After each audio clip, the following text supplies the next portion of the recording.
Merci beaucoup, Monsieur le maire. Je voulais profiter de cette inscription pour m'exprimer plutôt sur les deux vœux rattachés sur la Tour Eiffel. Et d'abord sur le premier déposé par le groupe communiste Front de Gauche, qui pose la question d'une référence du Champ de Mars à la Révolution française. Est-ce que le Champ de Mars est un site révolutionnaire?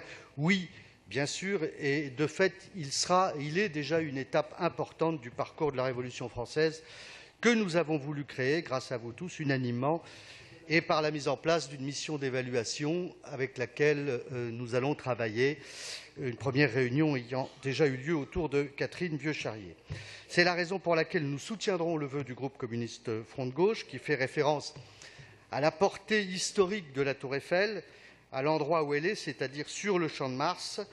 En 1889, elle célèbre effectivement un hommage à la Révolution française, un hommage à ce qui a été le premier anniversaire de la prise de la Bastille sur le Champ de Mars, rebaptisé de fait le Champ de la Fédération, où 300 000 spectateurs parisiens vont assister à un spectacle orchestré par Talleyrand et au cours duquel le roi va prêter serment sur la Constitution. Ironie de l'histoire, un an après, au même endroit, ça va être la fusillade du Champ de Mars, c'est-à-dire un dimanche, le 17 juillet, emmenés par les Cordeliers, les Jacobins. Les Parisiens vont aller signer la première pétition qui porte en germe la colère du peuple français après la fuite de la famille royale à Varennes, juste un mois plus tôt, alors qu'il reniait ainsi le serment qu'il avait porté à la Constitution. Et c'est au cours de la dispersion de cette manifestation, malheureusement sur ordre du premier maire de Paris, Jean-Sylvain Bailly, que les gardes nationaux vont tirer sur la foule, faisant ainsi au moins 50 morts. Bailly paiera d'ailleurs de sa vie exécuté au même endroit, c'est-à-dire aujourd'hui à ce qui pourrait correspondre à l'avenue de la Bourdonnais. Il va payer de sa vie cette erreur politique et cette erreur logistique. Voilà.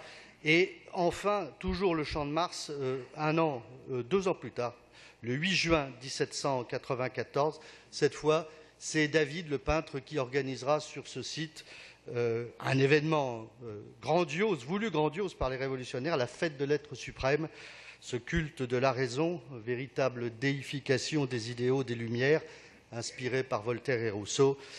Il sera présidé par Robespierre, lui-même 2 mois avant son exécution, son arrestation et son exécution. C'est dire si on se situe bien là sur un site. Et d'ailleurs, ce sera toute l'intelligence du parcours de la Révolution française que d'essayer de s'approprier comme ça et des sites historiques et des monuments touristiques comme la Tour Eiffel.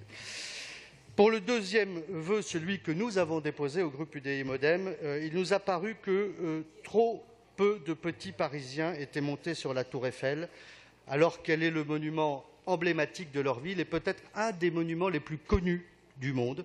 Alors comment ne pas imaginer que cette jeune citoyenneté parisienne ne soit pas durablement marquée par le souvenir d'une visite tout en haut de la Tour Eiffel? Comment ne pas penser qu'en découvrant sa ville à 300 mètres de hauteur ou d'altitude, elle ou il ne la voit pas autrement que ce que son quotidien lui apprend tous les jours sur ses trajets habituels entre 2 particules fines. Think different, disait le slogan d'Apple, et c'est dans cette vision distanciée globale de Paris, sa ville, que se renforcera chez nos enfants ce sentiment d'appartenance à une communauté humaine que nous voulons leur transmettre, au-delà de sa famille, au-delà de son école, sa ville, Paris. C'est la raison pour laquelle nous voudrions que la ville de Paris propose à toute petite Parisienne ou tout petit Parisien un billet individuel d'accès au sommet de la Tour Eiffel. Je vous remercie.